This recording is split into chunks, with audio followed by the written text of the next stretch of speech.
I think one way to help a person, let's say a person going through this stress or anxiety because of economic situation, one reason a person is stressed can be because of overexposure to the media. Detox yourself from communication for a moment. Use communication just for important reasons. How I see is that a situation you can control? If it's not within your control, what can you do about it? You can't do anything. It's not within your control. No matter what you do, it's not within your control. So why worry? The world is full of thorns. You can't just aimlessly run. You can't aimlessly walk. You need to know where you're walking, where you're running. And if you get pricked, what do? You don't start complaining the thorns are there. Thorns were there. You didn't realize it. So never mind. So what can I do now? Rather than keeping it inside, so it's good to share people. So it doesn't mean you're weak if you share. Pick the right people to share. I think that's the most important thing. I want to ask you a question, Doctor. So you said, if there's a tiger, you definitely won't go to a place where there's a tiger and build that memory. So how do you make the tiger to go smaller? How do you make the tiger go smaller? Meaning that, how do you make the anxiety and fear go smaller? Yes. Welcome to Change Catalyst, Mindshift Mastery, where we dive into the world of transforming minds. I'm Dr. Anand, with a keen interest in how our subconscious thoughts shape us. Here, we explore how everyday life and our feelings connect. We'll talk about how to handle emotional challenges and improve mental health. We'll look at why life feels so fast these days and how the world around us affects our minds. Together, we'll learn ways to understand ourselves better and make positive changes. Come and join us on this journey of discovery and growth at Change Catalyst Mindshift Mastery. How do you make the anxiety and fear go smaller? Yes. The way I see this, we have been programmed or conditioned to do something to make things better, cause and effect. If you do this, this is the effect. So in order for the anxiety or fear or stress, the tiger to go smaller, we have to do something so that it becomes smaller. So that's the program. Yep. Then it becomes a very stressful thing because you have to do something. And then in order to do something, you'll be looking for the results. So indirectly, we are programming ourselves to look for the results. And we'll never be happy because we'll never know the results. So it's a never-ending vicious cycle. And that itself creates stress. So trying to solve the problem itself creates a stress. So my suggestion would be, why bother working on the stress or anxiety to become smaller? Why not deviate yourself or distract yourself to something more positive? Just like what you said, studies say, gardening, distraction. So when you focus on a flow state on something more positive, indirectly you are separating, detaching yourself from the stress and trigger, and it's not part of you. Is it gone? No, it's there in the environment. Will we be exposed to it? Yes. There are moments when we'll be exposed to it. Moments the body will flare up those stress response, which is normal, natural. But at the same time, you already know I can detach from that environment. So that allows you to not be in a war mode all the time. So it's natural. A human body can survive that war mode temporary period, but not constantly. So instead of aiming to reduce stress, aiming to eliminate stress, eliminate anxiety, which is what people tell us to do, which can be difficult because you are looking for outcome. So why not move towards another approach, which is I distract myself into positivity. So by engaging to the app, having the app as a partner to be more, so that you're more self-aware of yourself, or getting involved in community work, talking to people. So in that way, indirectly, your body or mind, the hormone system, dopamine comes in because you are channeling energy towards something more positive. Because we all know where attention goes, energy goes. So if your attention goes towards fear and stress, then energy goes there, and that's what you get. So if you're trying to reduce stress and anxiety, so attention needs to be in stress and anxiety, then your energy is going there, then it's a vicious cycle.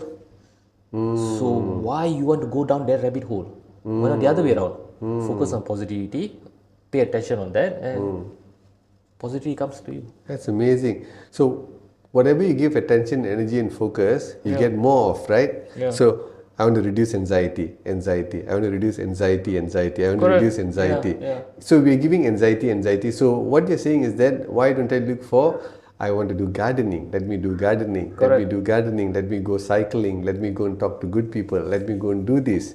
So which is more soothing. Correct. And slowly but surely, this thing, when it's not being attended, it'll start dissolving. Yeah. Like what you said, it'll still be there. It will be there. But you don't have to engage it. Yes. Right? Yes. And stress is something which is designed, actually it's a good thing.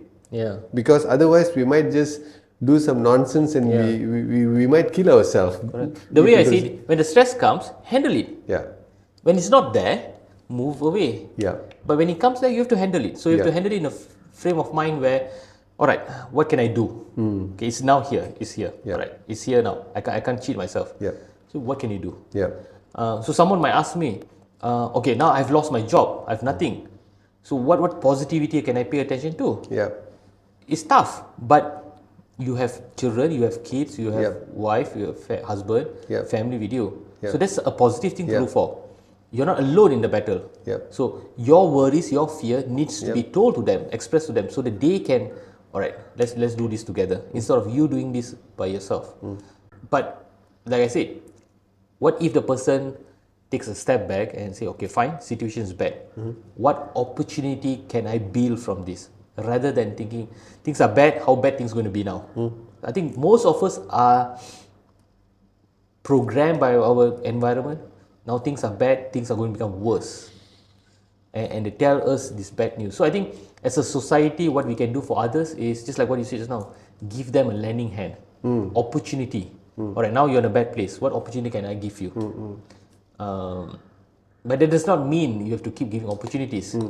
A person has to also learn how to Be resilient. catch his own fish. Yeah. True. So it's true that when someone is like, they don't have enough money to pay for whatever, the bank is calling them so many times. Yeah.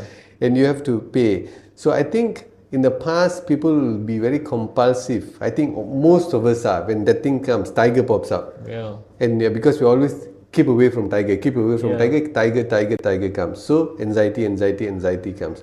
So what we can do is basically is that to start programming into the other areas. Yes, now I have to make, that is a fact, I have to make the payment. So there are ways to find solution, and knowing that, having that awareness itself that I have to make this payment and it's important for my family, itself is a good thing. It's not a bad thing. Yeah. To find a solution. So first we need to be aware to course correct. Correct. And the course correction should be, it should be something constructive rather than destructive. You can either go and take money from Along and get trapped, or you can also find other ways, which is not Along way. Yeah. So that you'll find an easier path. So for that, we need to give it some time to think Yeah. and to come up with the right kind of response. Because most of the time, I think we are all reacting Yeah. to things. Oh my God, I think the tiger is getting bigger, the anxiety is getting bigger and bigger. Yeah. So if we can have the support group, if we can have conversation, because I still remember there was once when I was doing some, and then there's a letter from LHD came. At that time I didn't have any accountant, this and that. I was freaking out because I don't know what to do, because it's a big tiger, because I don't know. And then I called my friend who's been taking care of our accounts for the longest time now, and he says, oh, no problem, small matter. And immediately it went, tiger disappeared. Good. And then and then he did everything and everything went on well. We were complying, but we didn't know what to give for the compliance. I think that's what is happening. So I believe one of the things I always say, we need to build a fortress of people around us. A good lawyer friend, a good banker friend, a good doctor, who else? Good people who can really, you can one call, they'll be able to guide you, not come and give you money, but what they can do is basically, hey, go there, air traffic controller, free, that's it. True. That is something, it's awesome. In your opinion, what are the key points one should do? I think the first one is being aware. That's similar to reset concept. The moment when you are compulsive, you tend to do a lot of mistakes. I think the first thing is you need to catch yourself, I am compulsive. Oh, finance is bad. I'm aware. After that only I can make the right kind of choice. I can ask myself this question, so what do I want now? I want to ask for help. I want to make this call. I want to, rather than, oh my God, life sucks, I'm gone, my family's gone. So I think being aware is a key thing here. Then the next one is, I think, getting the right kind of information and then getting into action. For me, I think a person has lost a job, person has lost money, person needs to do something. All right, you're doing something about it, fine. What are you doing for yourself? So spend time for that. What are you doing for yourself? Because if you don't take care of yourself, how are you going to take care of others? So how are you going to take care of yourself? Give it a try, sit down quietly, don't move anywhere, let the body and mind take a sit back. So you can call it mindfulness, you can call it meditation, you can call it sitting down quietly, whatever you can call it, doesn't matter. Basically giving your mind and body a break from that routine cycle of stress and anxiety. So removing yourself from that source gives you a temporary refuge that, okay, so that you can go back to that war. So that's important. Instead of constantly being in that war zone. True. Exploring this positivity removes you from the stress anxiety component. So even that is a healing method. You don't have to think about financial situation all the time. It gets bigger and bigger. Yeah. Brilliant. Thanks, doctor. Someone will be benefiting out of this. And if they like to this, they can hit the Like, share and subscribe. yeah.